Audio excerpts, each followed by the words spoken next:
নমস্কার, আমার নাম শ্রেষ্ঠ মুখার্জি। আমি ষষ্ঠ শ্রেণীতে পড়ি। আমি সুকুমার রায়ের লেখা ঠিকানা কবিতাটি আবৃত্তি করে শোনাচ্ছি। আরে আরে জগমোহন, এসো এসো এসো, বলতে পারো কোথায় থাকে আদ্যানাথের মেশো?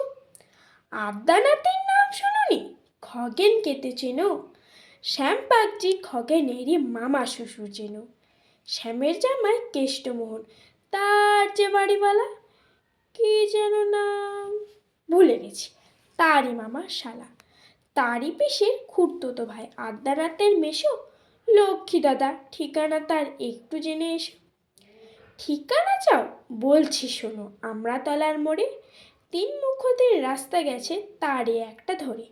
চলবে সিধে নাক বরাবর, ডান দিকে চোখ রেখে চলতে চলতে দেখবে শেষে রাস্তা গেছে বেঁকে। দেখবে সেথায় ডায়ে বায়ে পথ গিয়েছে কত, তারই মাঝে ঘুরবে খানিক গোলক ধাঁধার মতো। তারপরেতে হঠাৎ করে ডাইনে মোচড় মেরে ফিরবে আবার বাঁয়ের দিকে 3টে গলি ছেড়ে। তবেই আবার পড়বে এসে আমড়াতলার মোড়ে।